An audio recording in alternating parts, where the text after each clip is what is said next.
Hello, brothers and sisters. Welcome to my channel. Biblia ang sasagot. Lahat ng mga katanungan, Biblia ang sasagot.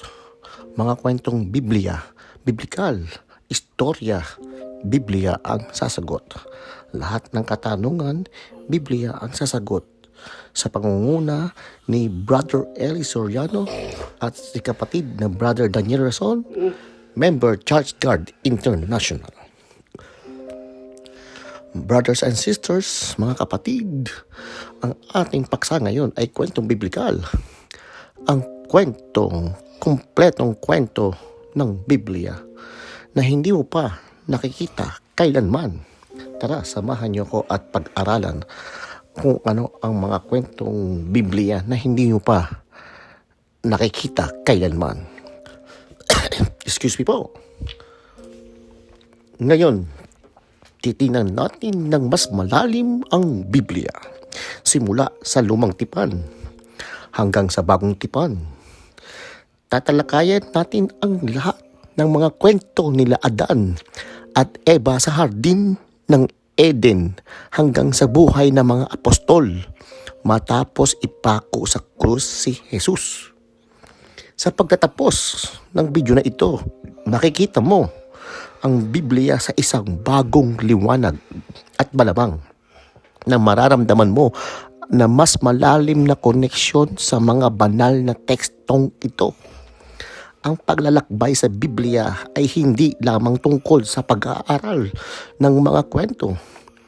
Ito ay tungkol sa pag-unawa sa mas malalim na kahulugan nito at kung paano ito makakaapekto sa ating buhay ngayon.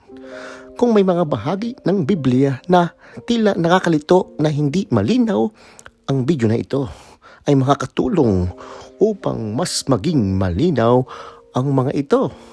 Naniniwala ako sa oras ng matapos tayo na mas magiging inspirasyon ka at mas maiintindihan mo ang mga turo ng Biblia. Bago tayo masimula, nais naming hilingin ang iyong suporta sa pamamagitan ng pag-like sa video na ito at pag-subscribe sa aming channel.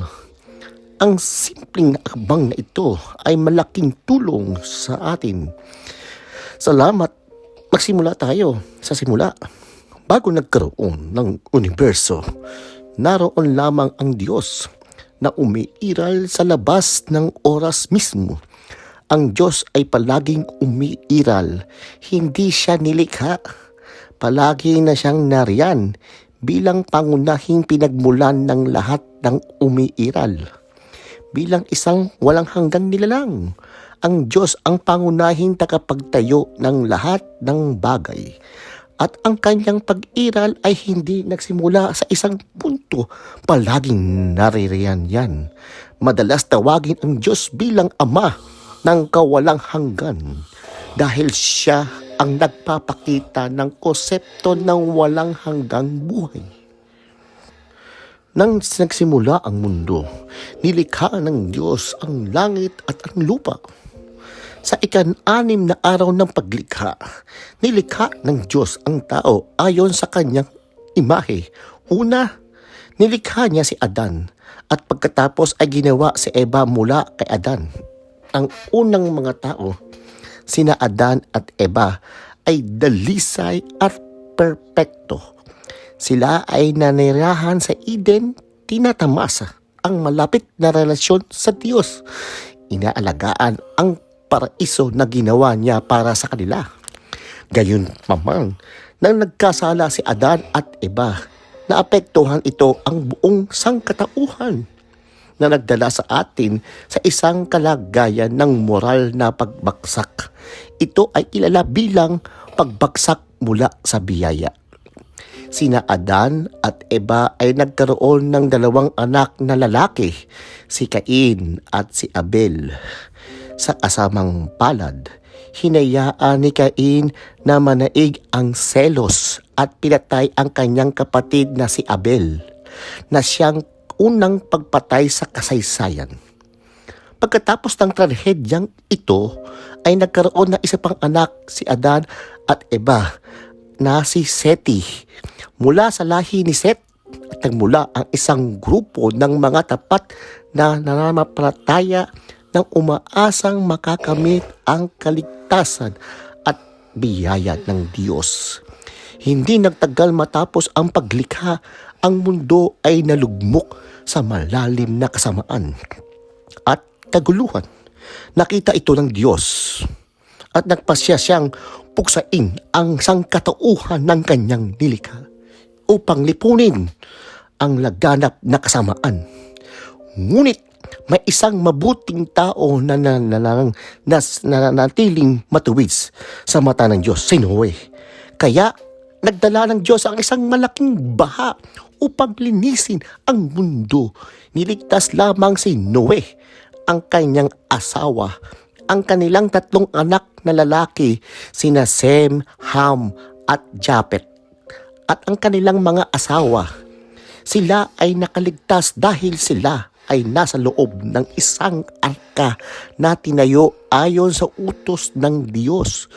Mula sa mga anak ni Noe, nagmula ang iba't ibang grupo ng mga tao sa buong mundo.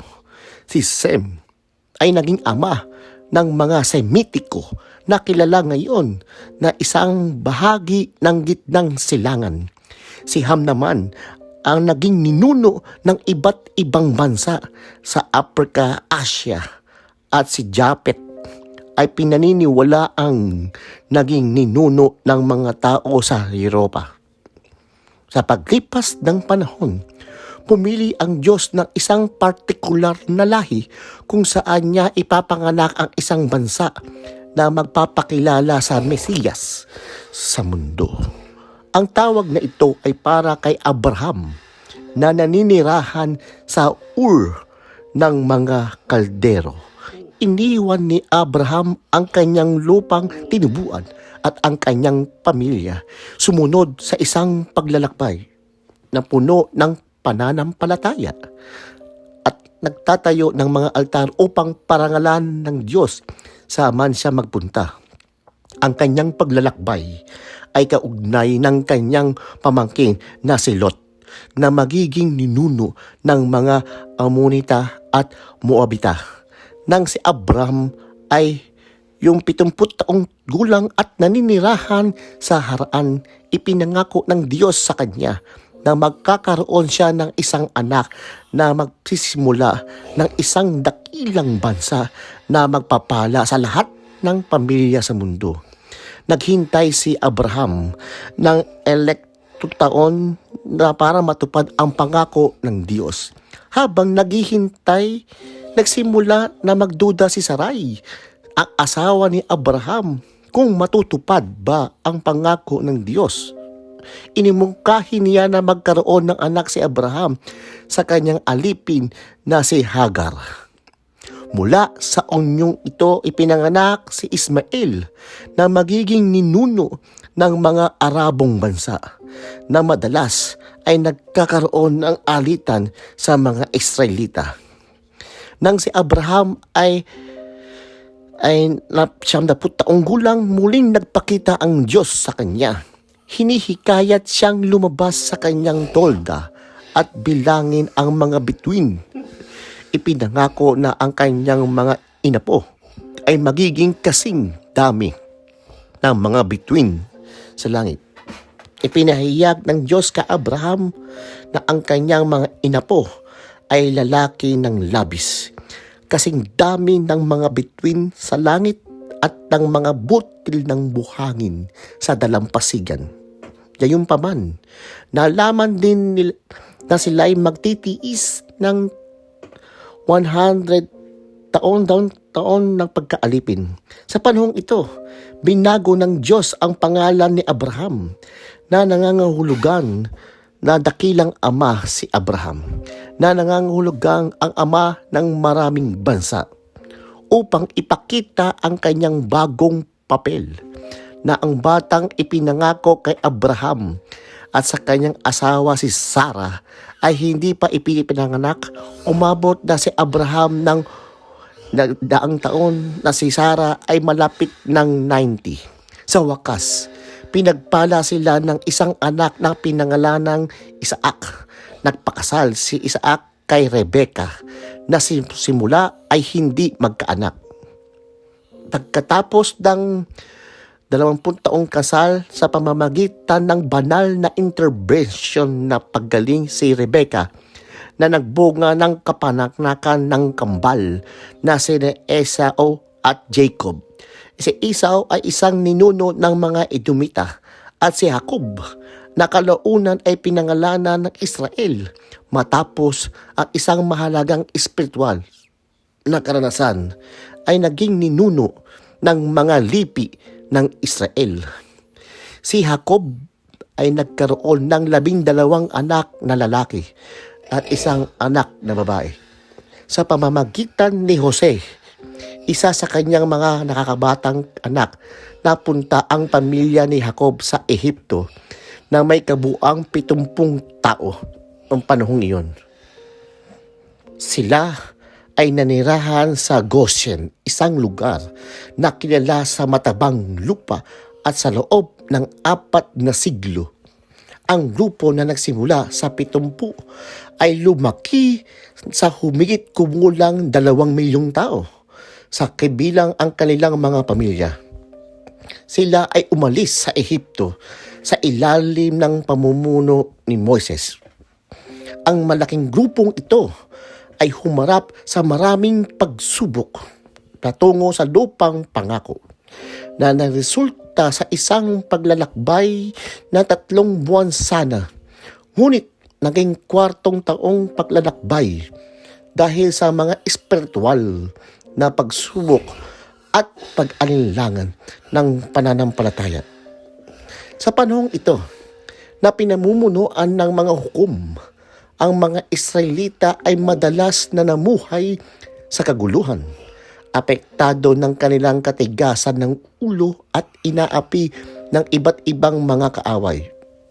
Upang gabayan sila sa mga panahong ito, nagbangon ang Diyos ng mga lider tulad nila Gideon, Jephthah, Samson at Samuel.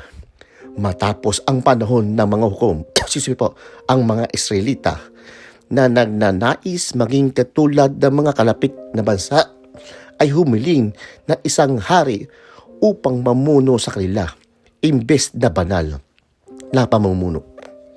Si Samuel, ang huling hukom na pinahira ni Saul bilang unang hari ng Israel. Ang parte ng taong pamumuno ni Saul ay nagsimula sa maayos, ngunit kalaunan ay nauwi sa kaguluhan dahil sa kanyang kayabangan at pagsuway sa mga utos ng Diyos. Pagkatapos ng pagsalsak ni Saul, umupo si trono si David, namuno ng 40 taon at nilipat ang kabisera ng Israel mula Hebron patungong Jerusalem. Isang hakbang nang nagmarka ng panahon ng relatibong katatagan at kasaganahan para sa bansa. Pinalakas ni David ang kanyang pamumuno at naging pinakatanyag na hari ng Israel. Siya ay nagtipon ng malaking yaman. Pinalawak ang kanyang teritoryo sa pamamagitan ng mga pananakop na talo ang mga makapangyarihang hukbo at pinanatili ang isang malalim na koneksyon sa Diyos. Kaya't tinawag siyang isang tao na ayon sa puso ng Diyos. Sa kabila ng paggawa ng malubhang kasalanan laban sa kanyang sariling pamilya at bayan, ang tunay na pagsisisi ni David ay nagdulot ng kapatawaran mula sa Diyos at ipinapropesiya na ang Mesiyas ay magmumula sa kanyang lahi.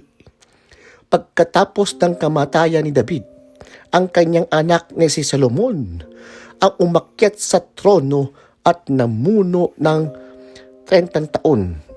Si Solomon ay kilala sa kanyang hiling na karunungan mula sa Diyos na binigyan siya ng hindi lamang karunungan, kung hindi pati na rin pambihirang yaman. Si Solomon ay naging isang tanyag na pinuno kilala sa pagtatayo ng templo sa Jerusalem, at ang kanyang pamumuno ay nagkaroon ng kapayapaan at kasaganahan. Gayunpaman, nalihis ang puso ni Solomon dahil sa kanyang maraming asawa. Nag-impluwensya sa kanya patungo sa pagsamba sa mga Diyos-Diyosan. Bumalik lamang siya sa Diyos at nagsisisi sa kanyang huling taon. Sama-sama sina Saul, David at Solomon ay namuno sa loob ng 120 taon na bumubuo ng isang panahon na nagkakaisa sa kaharian. Ang bawat hari ay nahulog sa kasalanan. Si Saul ay nalulong sa pag-away. Si David ay nagkasala ng pagkakalunya. At si Solomon ay naakit sa pagsamba sa Diyos-Diyosan. Ang kanilang pamumuno ay nagpakita ng matinding kahihinatnan ng pagnanais ng Israel para sa isang monarkiya sa kabila ng pag-aalagan sa Diyos sa simula.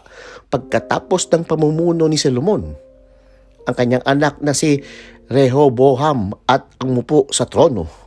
Ngunit ang kanyang pagtanggi na mabawasan ang mabigat na buwis ay nagdulot ng pagkahati-hati ng kaharian. Ang pamumuno ni Solomon na tinatakan ng karanyaan at luho ay pinatili sa pamamagitan ng mabigat na paggawa ng kanyang mga nasasakupan na nabibigatan sa sobrang buwis. Nang makita ng mga manggagawa ang pagkakataon para sa pagbabago, sa panahon ng pagpapalit ng kapangyarihan, humiling sila ng reforma. Gayunpaman, hindi pinansin ang kanilang mga pakiusap. Bilang resulta, 10 sa 12 lipi ay tumalikod sa awtoridad ng Jeroboam at sumubuod kay Jeroboam na buo ng kaharian na may Samaria bilang kabisera nito. Ang kaharian ito ay tumagal ng 209 na taon. Munuan ng 19 na hari mula sa 8 dinastiya, ngunit sa kasbing pamampalad, walang sumunod na matuwid na pamatayan. Sa halip ay sinundan ang tiwaling gawain ni Jeroboam. Si Jeroboam upang manatili ang kanyang pamumuno at maiwasang maglakbay ang kanyang mga nasasakupan sa Jerusalem, ay nagtatag ng mga alternatibong lugar ng pagsamba sa Bethel, Gilgal at Beersheba sa ilagang kaharian. Ang kanyang layunin ay panatiling katapatan ng mga tao sa pamamagitan ng panunumpunipula sa kanilang mga gawi sa relihiyon. Siguraduhin hindi sila sasama sa mga hari ng Huda sa timog. Sa hilagang kaharian, nagtakda si Haring Jeroboam ng isang halimbawa sa pamamagitan ng paglalakbay ng gintong Goya sa mga templo at hinihikayat ang mga tao na sambahin ang mga ito na parang sila ang Diyos. Ang pagsambang ito sa Diyos-Diyosan ay ipinagpatuloy ng mga lahat ng 19 na haring sumunod sa kanya. Bawat isa ay lumihis sa pagsunod sa Diyos at nasasaglat sa masama at masamang gawi. Sa panahon ng moral na pagkabulok na ito, nagpadala ang Diyos ng mga propeta tulad nila Amos, Hosea at Mikas na matapang na nagsalita laban sa mga kasalanan ng bansa mula sa pinakamataas na antas ng pamahalaan hanggang sa araw-araw na nakawalang katarungan na matatagpuan sa mga kubo, pamilihan at mga bukirin. Tiniligsa ng mga propetang ito ang katiwalaan sa politika, kundi na ang konformisong relihiyon at tinawag ang pansin ang mga sosyal na kawalang katarungan at pag-aaping pang-ekonomiya na nagganap. Hinihimok ang bansa na magsisi. Gayunpaman, karamihan sa kanilang mga babala ay hindi pinansin. Sa ilalim ng pamumuno ni Haring Ahab, ang kanyang asawang si Jezebel ay nagtuguyod ng pagsamba kay Baal, inyang Diyos na Canaanite na nag-uugnay sa kasaganaan, na nagdulot ng malawakang pagtanggap nito sa Israel. Bilang tugon sa lumalaganap na idolatriya, nagpadala ang Diyos ng propetang si Elias na matapang na hinamon at pinabulaanan ang pagsamba sa huwad na Diyos na ito. Sumunod kay Elias, ipinagpatuloy ni Eliseo ang ministeryo ng propesiya, gumagawa ng maraming himala. Sa kabila ng mga pagsisikap na ito, ang mga taong Israel ay nagpatuloy sa kanilang mga pagsaway bilang resulta ng pinahintulutan ng Diyos ang imperyo ng Assyria na parusahan ang Israel. Ang mga Assyria, kilala sa kanilang malupit na taktika sa militar at brutal na pananakop, ay nagwasak sa Israel, nag-iwan ng bakas ng pagkawasak at takot, kabilang ang pagtambak ng mga ulo ng napatay sa mga pintuan ng lungsod bilang pagpapakita ng kanilang kabaksikan. Matapos masakop ang hilagang kaharian, muling pinarehan ni Haring Shalman Sisirko ng Assyria ang relihiyon ng iba't ibang etnikong grupo, sinasadyang paguluhin ng populasyon upang pagpahina ang anumang damdaming pambansa sa mga Israelita. Ito ay nagresulta sa pag-usbong ng mga Samaritano, isang magkahalong komunidad na kalaunan ay nagkaroon ng matinding galit sa mga Hudaite sa Tibog Kaharian. Sa kabaligtaran, ang timog ng kaharian ng Huda na binubuo ng mga lipi ng Benjamin at Huda ay nagkaroon ng ilang matuwid na hari, kabilang sina Josaph, Hezekias, Jotam, Uzias, Joas at si Hoseas. Sa ilalim ng kanilang pamumuno, ang Huda ay madalas na umunlad, nagkaroon ng mga panahon ng kasaganahan sa ekonomiya at moral na sosyal at espiritual na pagbangon, isang malinaw na kaibahan sa kaguluhan at pagbagsak ng hilagang kaharian.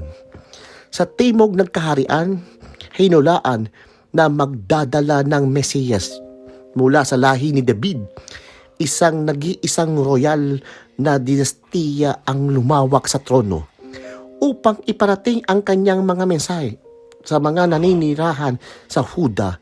Nagtala ang Diyos ng serye ng mga propeta, kabilang sila Esaias, Mikas, Joel, Sepanias at Jeremias.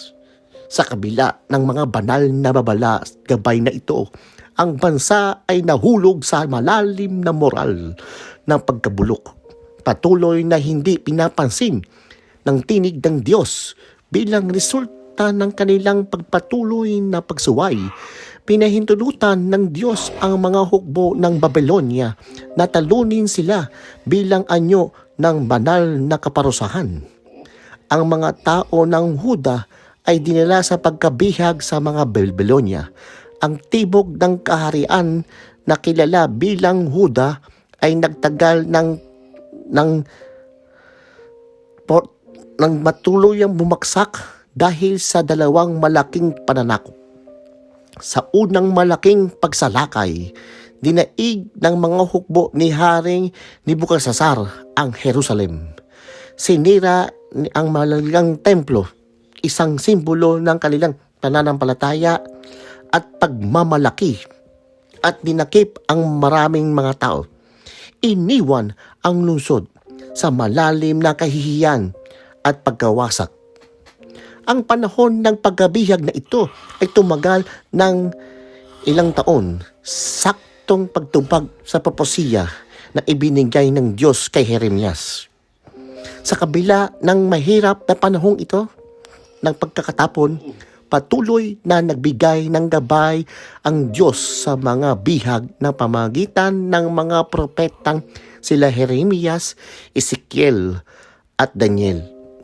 Ang panahong ito ng pagkabihag ay nagsilbing proseso ng paglilinis para sa mga tao ng Huda na tinanggal ang kanilang mga idolong trosong gawain. Sa panahong ito ng pagbabago, nagsimulang lumitaw ang mga sinagoga bilang bagong sentro ng pagsamba at pag-aaral na tumulong upang mamatanatili ang kanilang pananampalataya at kultura. Pagkatapos ng ilang taon na itinakda ng Diyos, pinahintulutan ang mga bihag na bumalik sa kanilang lupang tinubuan. Sa panahong ito, ang imperyong Babylonia ay bumagsak at pinalitan ng imperyong Medo-Persano na si Cyrus the Great, na ang pagdating ay hinula sa pamamagitan ng banal na propesiya. 200 taon bago siya ipinanganak, ay pinalaya ang mga bihag ng Hudyo at pinayagan silang bumalik sa Kainaan. Ang mahalagang pag-uwi na ito ay naganap sa tatlong pangunahing yugto. Ang unang yugto ay pinamunuan ni Zerubabel na nakatuon sa muling pagtayo ng templo, isang sentral na simbolo ng kanilang pananampalataya at komunidad. Ang ikalawang yugto ay pinamunuan ni Ezra na pangunahing misyon ay buhayin ang mga banal na batas sa mga tao. Masigasig siyang nagtrabaho upang muling itatag ang mga gawaing pangrelihiyon at mga pamantayang legal na nawala sa mga tao ng pagkatapon. Ang ikatlo ay huling yugto ay pinamunuan ni Nehemias na ang kanyang pamumuno ay nakatuon sa muling pagtatayo ng mga depensa ng lungsod, pagtirolar ang mga pader ng Jerusalem at pagsasaayos ng mga pampolitika at espiritual na institusyon ng lipunan. Layunin ni Nehemias na ibalik ang kaayusan at katatagan. Tinitiyak na muling umunlad ang lungsod sa kabila ng kasiyahan at ginhawa ng pagbabalik ng lupain. Ang mga nanantirihang Hudyo ay hinarap ng maraming mabibigat na pagsubok at pagsisimula ng muling pagtatayo ng templo. Ang mga hamong ito ay sinubok ng kanilang tiyaga at pananampalataya. Nakaranas sila ng pagtutol mula sa mga nakapaligid na tao panloob ng mga alitan at napakalaking gawain ng muling pagtatayo ng isang lungsod mula sa mga guho. Gayunpaman, nagtiyaga sila na pinatutubayan ng kanilang dedikasyon na muling buhayin ang kanilang mga ninunong lupain at ang kanilang mga gawaing pangrelihiyon. Ang kanilang paglalakbay ay napatunay ng kanilang katatagan at matatag na pananampalataya sa harap ng mga pagsubok. Kasi mula, sinubukan ng mga Samaritano na makialam sa mga pagsusumikap sa muling pagtatayo ng templo sa pamamagitan ng papaggap-gap ng makikipagtulungan. Umaasang sirain ang proyektong ito mula sa loob. Nang tanggihan ang kanilang alok ng tulong, binago nila ang kanilang taktika at nagsimulang takutin ang mga manggagawang Hudyo. Kalaunan, pinalala nila ang kanilang pagtutol sa pamamagitan ng pagsulat kay Haring Artaxerxes. Muling inaskosahan ang mga Hudyo ng pagsasabwatan laban sa imperyo ng Medo-Persia. Ang mga panlilang na interbensyong ito ay nagdulot ng pagsuspindi ng pagpatatayo ng templo sa loob ng halos 2 dekada. Sa mahabang panahong ito, humina ang sigasig ng mga tao para sa panunumbalik ng templo at kanilang inukol na ang kanilang mga pagsisikap sa pagbubuti ng kanilang mga sariling tahanan na pinapabayaan ang sira-sirang kalagayan ng bahay ng Diyos. Sa panahong ito, ang espiritual at panglipon ng pakikupas, tinawag ng Diyos si propeta si Hagay at Zacarias para hikayatin ang komunidad na magsisi at magbagong buhay. Ang mga mensahe ni Hagay at Zacarias ay tumulab ng maraming tao. Pinupukaw ang isang bagong panata na tapusin ang muling pagtatayo ng templo, at pagbabagong ito ay nagpasiklab ng isang makabuluhang espiritual na pagsigising. Ang mga dinamikan pamilya ay nabago ng pagkaserdote ay muling pinasigla at malakas na dedikasyon sa Diyos ay muling naalab. Ang pinagsamang pagsisikap ng komunidad ay nagdulot ng pagtatagumpay na pagtatapos ng templo na nagmarka ng isang panahon ng malalim na espiritual na pagbabago. Sisumi po, paglipas ng panahon, humigit kumulang isang siglo nakaraan, lumitaw ang isang bagong henerasyon. Ang henerasyong ito ay nagpatuloy sa mga gawi ng pagsamba sa templo at paghahandog ng mga sakripisyo. Ngunit ang kanilang paggalang sa Diyos ay humina. Nag-alay sila ng mga hayop na may kapintasan, bulag, may sakit at pilay, na hindi nagbibigay galang sa mga banal na ritual. Ang mga pari ay lumihis din sa kanilang tungkulin, na bigyong ituro ng wasto ang mga batas at utos ng Diyos. Ang pagkabulok ng espiritual na integridad na ito ay nagkaroon ng matinding epekto sa mga estruktura ng pamilya, na nagdulot ng pagtaas ng bilang ng mga diboryo. Isang pangkalahatang pakiramdam ng moral ng pagkakupas na nananaig kung saan pinabayaan ng komunidad ang kanilang mga obligasyon sa pagbibigay ng ikapo at sa kabila ng kanilang pisikal na presensya sa templo, ang kanilang espiritual na koneksyon sa Diyos ay lubos na humina. Sa kabuuan, ang mga unang pagtataka ng mga Samaritano na sirain ang muling pagtatayo ng templo sa pamamagitan ng pekeng pakikipagtulungan at banta ay nagdulot ng mahabang paghinto sa proyekto.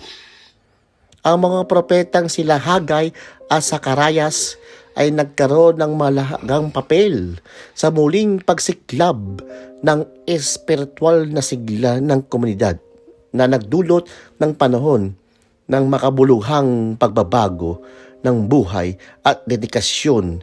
Gayunpaman, ang pagbabago at paggalang at integridad ng espiritual ng mga sumunod na henerasyon ay nagbigay diin sa pagpatuloy ng mga hamon sa pananatili ng malalim at pamatagalang sa mga utos ng turo ng Diyos.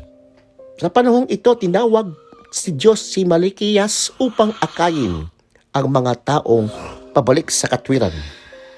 Ang misyon ni Malakiyas bilang propeta ay nagmarka ng pagtatapos ng naratibo ng lumang tipan na naganap ng bago ang kapanakanakan ni Kristo.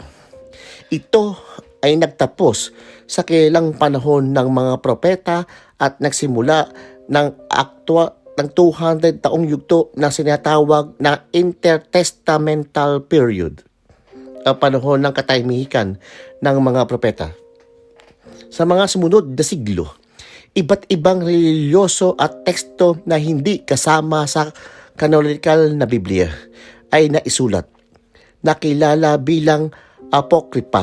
Bukod pa dito, ang mga kasulatan ng lumang tipan ay isinalin mula sa Hebreo patungo sa Grego na nagresulta sa paglikha ng Septuagint, isang tanyag na bersyon ng mga kasulatan. Ang pagsasaling ito ay mahalaga dahil ginawa nitong na-access ang mga Hebreyong kasulatan sa mas malawak na mundong nagsasalita ng Grego.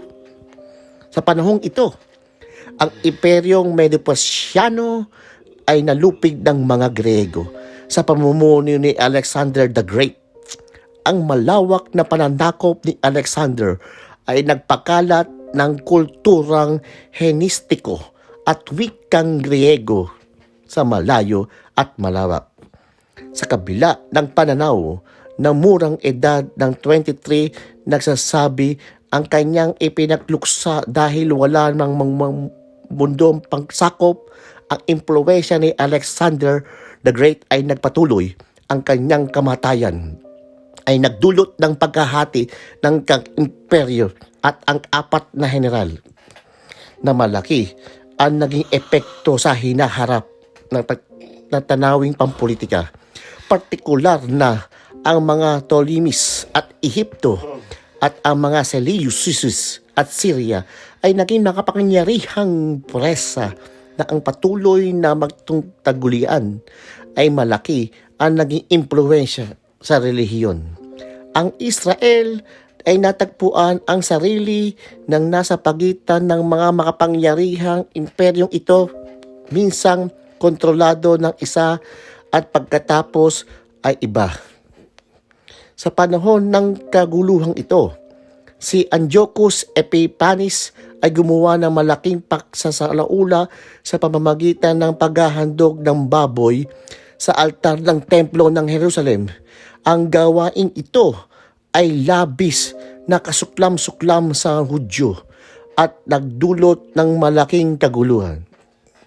Ang pagsalaulang ito ay nagpasiklab ng Maccabean Revolt, isang matinding at madugong labanan na pinamunuan ni Judas Maccabeus. Ang pag-aalsang ito ay nagresulta sa tagumpay ng mga Hudyo. Ang muling pagtatalaga ng templo na ginugunita ng pagdiriwang ng Hanukkah at ang intertestamental period ay pinangunahan na makabuluhang pagbabago sa kultura ng politika na nagtakda ng yugto para sa mundong pagsilangan ni Kristo. Ang malawakang pagpapalaganap ng kulturang Griego at wika, ang pagsasalin ng mga Hudyo sa kasulatan sa Griego, ang magulong kalagayang pampolitika ay pawang nag-ambag sa paghubog ng konteksto ng panahon ng Bagong Tipan. Noong 63 BC, sinakop ni Pompey ang Jerusalem. Inilagay ang Israel sa ilalim ng pamumuno ng Roma. Hindi nagtagal, si Herod the Great ay tumaas sa kapangyarihan. Bilang isang bihasang administrador, nag-ambag si Herod ng malaki sa relihiyon. Pinaganda at pinagyaman niya ang templo sa Jerusalem. Itinayo ang lungsod ng Petroseria upang mapalakas ang pandaigdigang kalakalan at pinadali ang mga paglalakbay ng mga misyonero sa buong mundo. Bilang karagdagan sa mga tagumpay na ito, itinayo ni Herod ang kuta ng Masada sa maraming palasyo at kuta.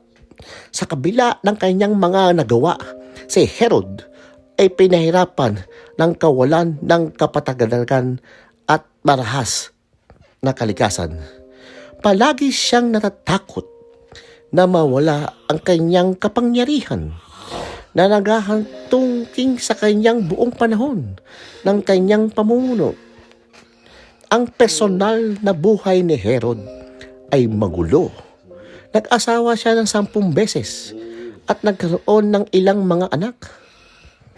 Isang kanyang mga naging asawa ay si Mariame, isang marangal na babae. Pagkatapos ng kanilang kasal, pinapatay ni Herod ang lahat ng marangal na kamag-anak ni Mariani upang alisin ang anumang banta sa kanyang trono. Sa kahilingan ng kanyang biyanan, hinirang niya ang kanyang 17 taong gulang na pamangkin, si Archelaus, bilang mataas na pari ng Jerusalem. Gayunpaman, nang nagsimulang makakuha ng suporta mula sa bayan si Archelaus, nakita siya ni Herod bilang isang banta at pinapatay din siya. Ang aksyon na ito ay nagdulot ang kanyang biyanan na tumakas patungong Ehipto. Ngunit nagpadala si Herod ng mga mamamatay tao upang patayin din siya. Ang kanyang mapaniil na pamumuno ay sa huling nagbigay pansin kay Caesar Augustus na tumawag sa kanyang patungong Roma. Bagong umalis, natakot na magkaroon ng pagsasabwatan sa kanyang kawalan, ipinapatay ni Herod si Mariani. Kalaunan, ipinadala niya ang 2 sa kanyang mga anak na lalaki na sa Roma para mag-aral. Umaasang bumalik silang maghanda na magtagumpay sa kanya. Gayunpaman, pinahinalaan niya ang kanilang mga ambisyon, kaya't pinag-utos ni Herod ang kanilang pagpatay. Sa kanyang huling oras, pinilit ni Herod ang kanyang kapatid na si Salome na mangako na papatayin ang isang maharlika mula sa bawat pamilya ng Jerusalem kung sila ay magluluksa sa kanyang kamatayan. Ang huling kilos na ito ay upang matiyak na ang kanyang takot sa pag-aalsa ay mamamatay kasama niya. Ang pamumuno ni Herod the Great ay tinanda ng mga kahanga-hangang arkitekturang at administratibong mga nagawa. Ngunit ang kanyang pamana ay natabunan ng kanyang paranoia at malulupit na aksyon upang masiguro ang kanyang kapangyarihan. Ang kanyang komplikadong personalidad na malupit na hakbang ay nag-iwan ng hindi malilimutang bakas sa kasaysayan ng Israel na humuhubog sa likuran ng mga pangyayari na nagdala sa panahon ng pababagong tipan. Ito ang parehong Herod the Great na labis na nabahala ng sinabi ng mga pantas sa kanya tungkol sa kapagnanasa ng isang bata na itinadhana upang maging hari ng Israel. Pagkatapos ng kamatayan ni Herod noong 40 BC, ang kanyang kaharian ay nahati sa 4 na kanyang mga anak. Si Archelaus ay ng Judea, si Maria at Idumea, ngunit ang kanyang pamumuno ay naging kalamidad. Ang populasyon ng mga Hudyo na naghihirap sa ilalim ng kanyang pamamahala ay nagpetisyon sa mga Romano na alisin siya. Bilang tugon sa kaguluhan sa Judea, hinirang ng Roma ang isang Romanong prokurador na gobernador upang direktang pamahalaan ang relihiyon. Si Pontius Pilato ang gobernador ng panahong ito. Kilala sa kanyang malupit at madalas brutal na pamamahala. Laban sa ganitong kalagayan ng pang-aapi ng mga Herodian at dominasyon ng Roma, lalo pang lumakas ang pag-asa ng mga Hudyo para sa isang Mesiyas, isang divinely anointed na pagtagapagligtas. May malalim na pananabik para sa kaligtasan at kalayahan mula sa kanilang pagkaalipin. Sa ganitong masidhing kapaligiran, isinilang si Jesus sa Bethlehem ng Judea, dumating sa tinatawag ng mga kasulatan na kapunuan ng panahon na perpektong naaayon sa mga inuhulang pangyayari. Ang walang hanggang salita ay nagkatawang tao, namuhay kasama ng sangkatauhan at sinabuhay ang biyaya at katotohanan. Nakaibihagi siya sa karanasan ng tao na buhay na mapakumbaba, naglakad sa kanilang mga landas, kumain sa kanilang pagkain, at nakibihagi sa kanilang pagdurusa. Siya ay lumuha ng kanilang mga luha at sa huli ay dinala ang kanilang mga kasalanan sa krus. Ang kanyang muling pagkabuhay ay nagbigay ng pangako na pagtubos at buhay na walang hanggan. Ang buhay at turo ni Jesus ay tumalab ng malalim sa mga inaapi sa Judea. Ang kanyang mensahe ng pag-ibig, dabag at pagpapatawad ay nagbigay ng pag-asa at isang pananaw ng isang uri ng kaharian na iba sa mga pangkaraniwang kaharian, hindi nakabatay sa mga lumang kapangyarihan, kundi sa mga banal na pag-ibig ng katarungan. Ang kanyang pagpapako sa krus at muling pagkabuhay ay naging pundasyon ng pananampalataya sa Kristiyano, sumisimbolo ng pangwakas na tagumpay laban sa kasalanan at kamatayan na nagbabalita ng simula ng isang bagong tipan sa pagitan ng Diyos at sangkatauhan. Ang pagkakasabay ng mga impluwensya ng Helenistiko at Romano kasabay ng tradisyon ng Hudyo, ang hananda ng yugto para sa pagdating ng Mesiyas. Sa panahong ito, nasa ilalim ng kontrol ng Roma ang Palestina at pamumuno ni Herod the Great ay kilala sa kanyang mga malulupit na pag-uusig. Upang makaiwas sa kanyang galit, tumakas sila Jose at Maria kasama ang sanggol na si Jesus patungong Ehipto kung sila'y nanatili hanggang sa kamatayan ni Herod. Pagbalik nila, nanirahan ang pamilya na sa Nazaret, ang kanilang dating tahanan. Dito, pinalaki si Jesus, ang anak ng isang karpintero. Sa edad na 30, sinimulan niya ang kanyang pampublikong ministeryo. Si Jesus ay binautismuhan ni Juan Bautista sa Ilog Jordan, isang simbolikong kilos ng pakikiisa sa mga makasalanan ng kanyang tutubusin. Habang nananalangin si Jesus sa kanyang bautismo, nabuksan ang kalangitan at pinagtibay siya ng Diyos na sinasabi, "Ito ang aking minamahal na anak na lubos kong kinalulugdan." Kasabay nito, ang banal na espiritu ay bumababa sa kanya na parang isang kalapati na nagbigay kapangyarihan sa kanya para sa bisyon ng darating. Pagkatapos ng kanyang bautismo, dinala si Jesus ng espiritu sa ilang. Doon, nag-ayuno siya ng 40 araw at gabi kung saan hinarap niya ang 3 tukso ng diablo.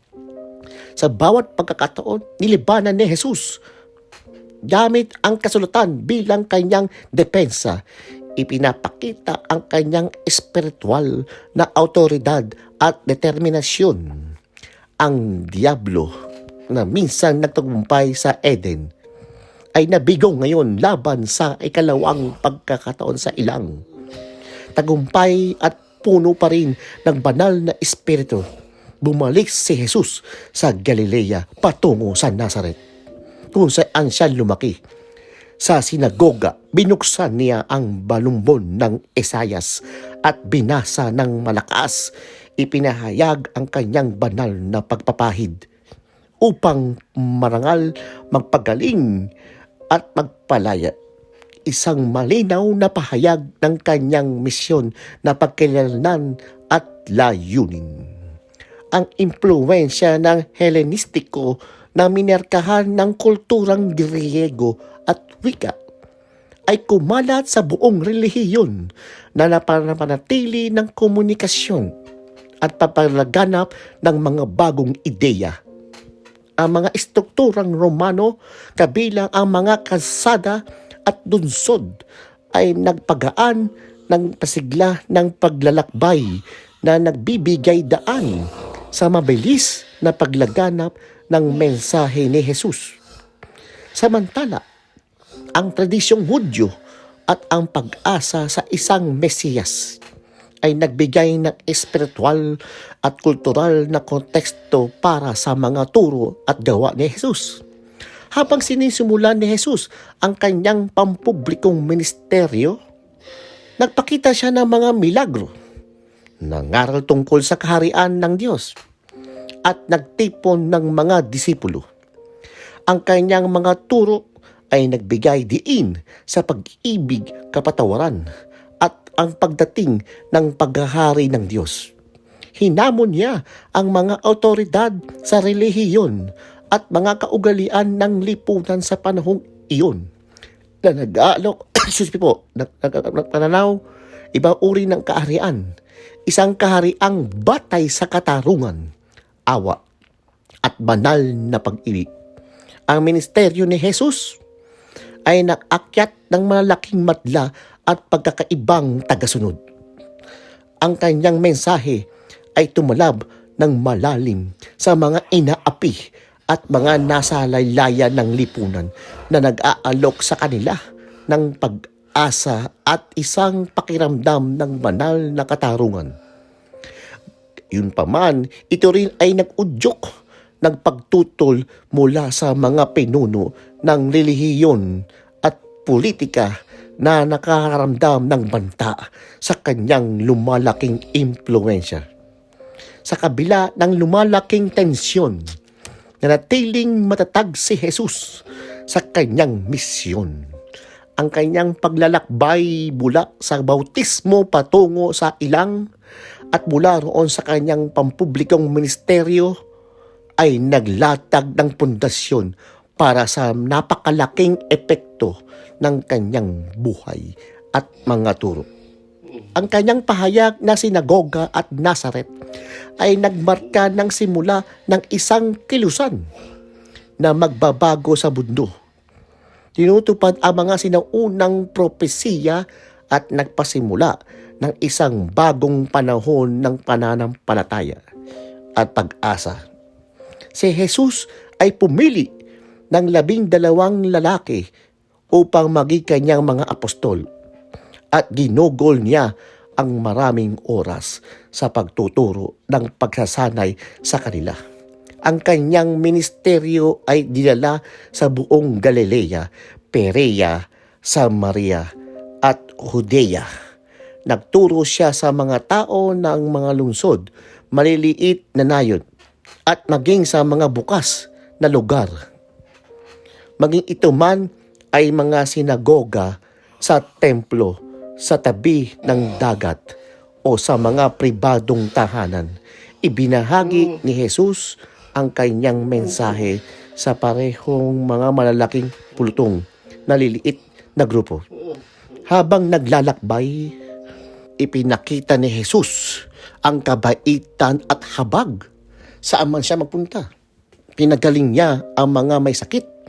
Binigyan ng pagkain ang mga nagugutom. Tinulungan ang mga bulag na makakita.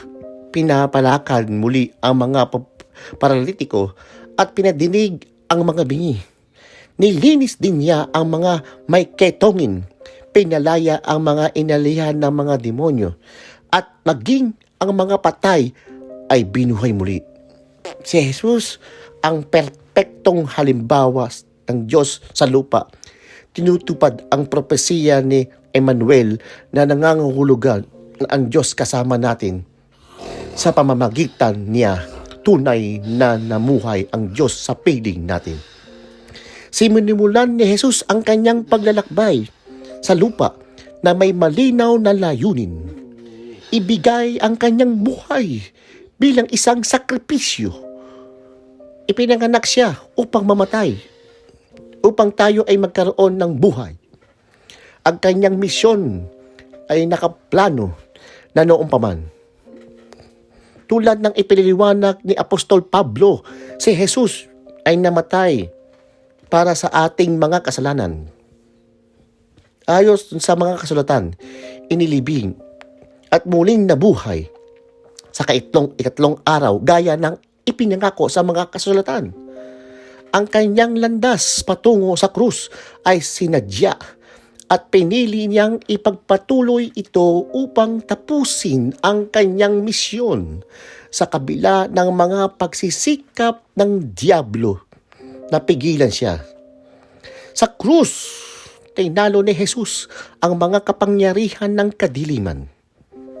Nilupid ang lahat ng pwersa ng kasamaan at hayagang ipinakita ang kanyang tagumpay. Sa krus, natagpos niya ang gawa ng pagtubos. Tinalo ang kamatayan mismo. Hindi siya nang panatili ng kamatayan. Ang kanyang muling pagkabuhay ay nagmarka ng kanyang tagumpay na siyang pundasyon ng ating pananampalataya. Sa ikatlong araw matapos ang kanyang pagpapako sa krus, muling nabuhay si Jesus mula sa mga patay. Tinutupad ang kanyang misyon na gawing matuwid ang sangkatauhan. Bago siya umakyat sa langit, iniutos niya sa kanyang mga disipulo na manatili sa Jerusalem hanggang matanggap nila ang banal na espiritu na ipinangako ng Ama na magbibigay sa kanila ng kapangyarihan upang maisakatuparan ang kanilang misyon. Sa Gawa 1:8, ipinaliwanag ni Jesus ang mahalagang papel ng banal na espiritu na nagbibigay ng malinaw na estratehiya ang kanyang mga tagasunod. Sila ay nagiging tanyag mga saksi sa Jerusalem, sa buong Judea at Samaria at hanggang sa dulo ng mundo. Pagkatapos ng mga pangyayaring Pentecostes, mabilis na lumago ang simbahan sa Jerusalem na may maraming tao na sumali sa mga pananampalataya. Ang aklat ng mga gawa na isinulat ni Lucas ay naglalarawan ng lumalagong komunidad ng simbahan sa Jerusalem hanggang sa kabanata. Sa mala ng kilusan ay nakasentro sa Judea. Upang maikalaganap pa ang salita, pinahinutulutan ng Diyos ang pag-uusig upang magwatak-watak ang mga mananampalataya na tumulong sa papalaganap ng mensahe ng malawak. Ang pagkawatak-watak na ito ay nagdala kay Felipe, Samaria, kung saang epektibo niyang ibinahagi ang ebanghelyo, nilalampasan ang mga makasaysayang hadlang at gumagawa ng mga himala na nagdulot ng malaking kagalakan sa mga tao. Ang ministeryo ni Felipe ay napakalaki ng epekto na ang mga Samaritano matapos natanggap ang mga pagbisita at panalangin ng mga apostol kay Pedro at Juan ay napuspos ng banal na espiritu. Ang pangyayaring ito ay nagmarka ng isang mahalagang tagumpay sa mga pagsusumikap ng mga maagang simbahan na maabot ang mga mas malawak na komunidad. Ang abot ng ebanghelyo ay lumapas sa mga teritoryong Hudyo sa pamamagitan ng kahanga-hangang pagbabago ni Saul ng Taurus. Sa kanyang paglalakbay patungong Damasco, nakatagpo ni Saul si Kristo at kalaunan ay nakilala bilang Pablo.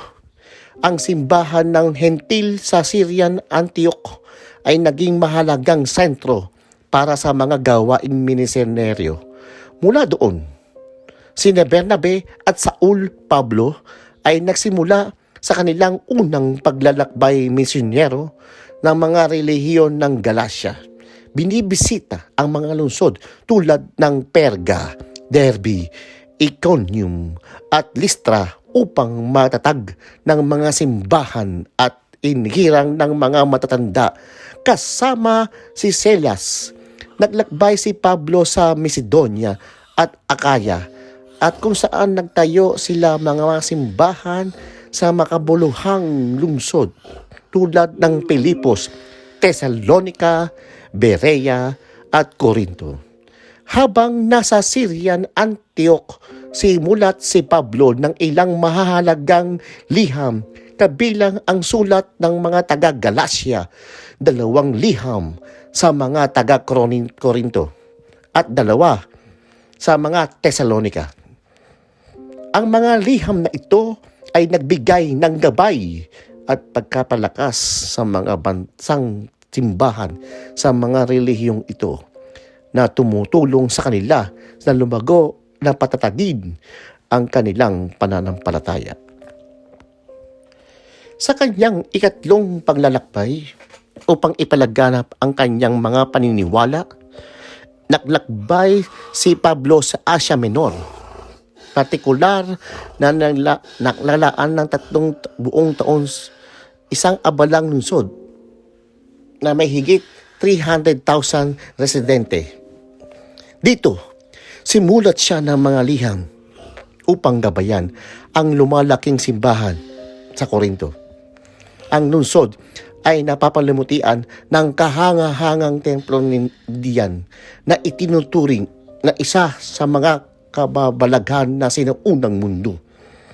Sa panahon ng kanyang pamamalagi sa Asia Minor, nagtatag si Pablo ng mga komunidad ng pananampalataya sa iba't ibang lungsod tulad ng Pergamum, Docta, Sardis, Philadelphia, Lasea, Colossus at Hierapolis. Kasabay nito, nagkaroon ng taggutom sa panahon ng paghahari ni Emperador Claudius na nagdulot ng pagpapatalsik sa mga Hudyo mula sa Roma na binabanggit ng Gawa 18:2. Upang makatulong, nagtipon si Pablo ng mga donasyon mula sa mga simbahan at Hudyo upang tulungan ang naghihirap na komunidad ng mga taga-Judea. Habang naghahanda si Pablo na maglakbay patungong Jerusalem, binalaan niya ang mga matatanda sa Epeso tungkol sa hamon na darating. Sa kabila ng pagkakaalam ng mga panganib, nanatiling determinado si Pablo na ipalaganap ang ebanghelyo at nagsulat pa siya ng isang mahalagang liham sa mga taga-Roma na nagpapahayag ng hangaring bisitahin sila sa pagsuportahan ang kanilang espiritual na paglalakbay. Gayunpaman, nagbago ang mga plano ni Pablo nang siya ay humarap sa problema pagdating sa Jerusalem. Nabalot siya ng mga usaping legal sa loob ng 2 taon sa ilalim ng pamumuno ni na Felix at Festus sa Caesarea. Sa takot para sa kanyang kaligtasan dahil sa mga balak laban sa kanya, ginamit ni Pablo ang kanyang pagkamamamayang Romano at umapela na litisin sa Roma. Kaya't nagsimula siya sa kanyang paghirap na paglalakbay patungong imperial ng lungsod na tinampukan ng isang panganib ng pagkawasak ng barko. Nang harapin ng barko ang malakas na bagyo sa dagat, lahat ng sakay ay pinotektahan ng isang himalang puwersa tulad ng ipinangako ng Diyos kay Pablo. Matapos silang ligtas makarating sa isla ng Malta, kinagat si Pablo ng isang makamandag na ahas. Ngunit hindi siya napinsala dahil sa proteksyon ng Diyos. Ipinakita ng pangyayaring ito sa lahat ang kapangyarihan at ang pangangalaga ng Diyos. Pagkatapos, tinulungan ni Pablo na pagalingin ang mga may sakit sa isla sa pamamagitan ng kapangyarihan ng Diyos. At ang mga tao sa Malta ay labis na nagpapasalamat. Tinulungan nila ni Pablo na mamukuha ang lahat ng kailangan niya para sa kanyang paglalakbay patungong Roma. Si Pablo ay gumugol ng sunod ng 2 taon sa ilalim ng house arrest sa Roma. Dahil na siya ay nakakulong, ang kanyang bahay ay naging lugar saan nagbabahagi ng mga turo ni Jesus. Ang ebanghelyo sa iba, kabilang ang mga bantay. Pinalalahanan din niya ang iba pang mga Kristiyano na magpatuloy sa pagsisikap na sumulat ng mga liham sa mga simbahan sa Epeso, Pilipos, Colosas at sa isang lalaki na nangangarangang Pilimon. Pagkatapos ng kanyang pagpapalaya, ipinagpatuloy ni Pablo ang pagtuturo ng pagsulat kabilang ang mga liham na kay Timoteo at Tito. Nang Sedis 480, nagbago ng malaki ang sitwasyon. Nagsimula ang pamahalaan ng opisyal na pag-uusig sa mga Kristiyano na napatindi sa isang mahirap na sitwasyon at ginawa itong mas mapanganib.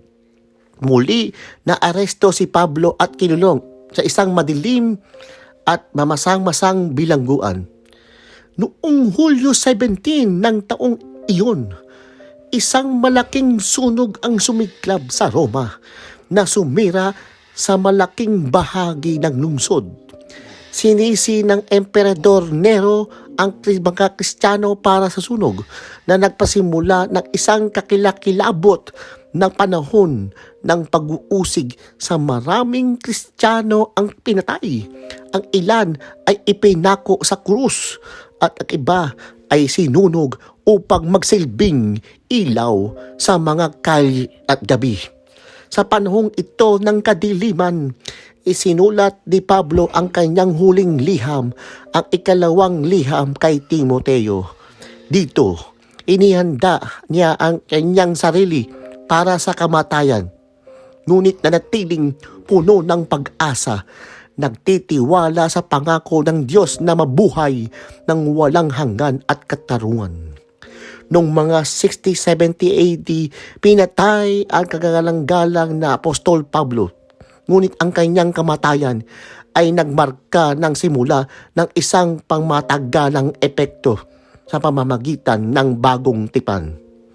Ang koleksyon ng mga kasulating ito ay nabuo sa loob ng 50 taon ay naglalaman ng pangunahing mga turo ni Jesus at ang kanyang pag-unlad ng maagang simbahan ng Kristiyano. Kasama rito ang 4 na detalyadong aklat na tinatawag na mga ebanghelyo. Bawat isa ay nagbibigay ng natatanging perspektibo sa buhay at gawa ni Jesus. Ang ebanghelyo ni Mateo ay isinulat pangunahing para sa mga mamabansang Hudyo. Iniuugnay nito ang buhay at mga turo ni Jesus sa mga propesiya ng mga lumang tipan. Ipinapakita siya bilang Mesiyas na ipinangako sa mga Hudyo. Marami itong sanggunian na lumang tipan na itinatampok ang papel ni Jesus bilang hari ng mga Hudyo. Ang ebanghelyo ni Marcos sa kabilang banda ay nakatuon sa mga mamabasang Romano. Tinututukan nito si Jesus bilang makapangyarihang lingkod ng Diyos na may diin sa kanyang mga himala. Ipinapakita ang kanyang banal na kapangyarihan sa aksyon. Si Lucas, na isang hentil na doktor at historian, ay sumulat ng kanyang ebanghelyo upang magbigay ng detalyadong ulat ng perpektong halimbawa ng sangkatauhan ni Jesus. Pinagtutuunan niya ang habag ni Jesus, ang kanyang pagdidiin sa panalangin at ang pagbibigay ng kapangyarihan sa mga individual sa pamamagitan ng banal na espiritu. Ang ebanghelyo ni Juan ay isinulat upang kontrahin ang mga maagang enerhiya tulad ng Gnosticismo. Itinutok nito ang kalikasan ni Jesus bilang parehong banal na tao, gamit ang mga piling himala at pahayag kung saan sinasabi ni Jesus na ako ay upang patunayan ang kanyang banal na pagkakakilanlan at misyon. Ang aklat ng mga gawa ay nagpapatuloy ng kwento na nagdedetalye kung paano lumago ang maagang simbahan mula sa mga simula nito sa Jerusalem hanggang sa kumalat sa buong Imperyong Romano. Ipinapakita ng aklat na ito ang paglawak ng simbahan sa mga lungsod tulad ng Antioch at Episo, na umaabot sa mga reliyon tulad ng Galacia at Macedonia. Ang naratibong mga gawa na hindi nagtatapos sa tradisyon ng nakaraan ay sumasalamin sa patuloy na kwento ng simbahan na pinangunahan ng pananampalataya, pagtitiis at gabay ng Diyos bilang tagapagpatuloy ng tradisyong Pentecostal. Mayroong tayong pribilehiyong pangangalagaan ang isang kayamanan ng banal na kasulatan. Ang mga tekstong ito ay nagtatampok ng masiglang espiritu at paglago ng maagang simbahan. Sa mga banal na sulating ito, namumukod tangi ang mga liham ni Apostol Pablo. Sumulat siya sa mga komunidad ng Roma, Galacia, Efeso, Filipos, Colosas at Thessalonica na nagbibigay mamlalim na teknikal na pananaw at gabay. Nakikinabang din tayo sa mga personal na liham ni Pablo sa mga individual tulad nila Timoteo, Tito at Pilemon. Ang mga liham na ito ay nagbibigay ng mas malalim na pagtingin sa mga iniisip ni Pablo at ang kanyang dedikasyon sa pagpapalaganap ng mensahe ni Jesus. Bukod pa rito, naroon ang liham sa mga Hebreo. Bagaman, hindi natin alam kung sino eksaktong sumulat nito malinaw at makapangyarihan. Ang panawagan nitong manatiling tapat sa kabila ng pag-uusig. Ang mga turo nila Santiago, Pedro, Juan at Judas ay mahalagang bahagi rin ng ating kasulatan. Ang mga liham na ito ay pundasyon ng mga paniniwalang Kristiyano at moral at mga aral. Sa wakas, ang aklat ng pahayag na isinulat ni Juan sa kanyang pag-iisa sa isla ng Patmos noong bandang 96 AD ay nagpapakita ng isang perpektikong pangitain ng pangwakas na tagumpay ni Kristo at hinaharap na simbahan. Hayaan natin ang mahalagang koleksyong ito ay magbigay inspirasyon at gabay sa atin. Naway ang nagbabagong kapangyarihan ng Ebanghelyo ay magbigay liwanag sa inyong landas na nagdadala sa iyo ng mas malapit sa nagliligtas na pag-ibig ni Jesus. Kung hindi mo pa nararanasan ang kanyang biyaya, hindi pa uli ang lahat upang lumapit sa kanya. Sa mga tahimik na sandali ng panalangin, nakikinig ang Diyos at inaaliw ang mga lumalapit sa kanya ng may taus-pusong pagsisikap. Ipinapanalangin namin na ang mga pagpapala ng Diyos ay pagyamanin at iyong buhay na ginagabayan ng patungo sa landas ng katwiran at kapayapaan. Kung nagustuhan mo ang video na ito, huwag kalimutang mag-like at mag-subscribe sa channel. Maraming salamat po. Mga katanungan, Biblia ang sasagot. Mga kwento, Biblia ang sasagot. Maraming salamat po, brothers and sisters.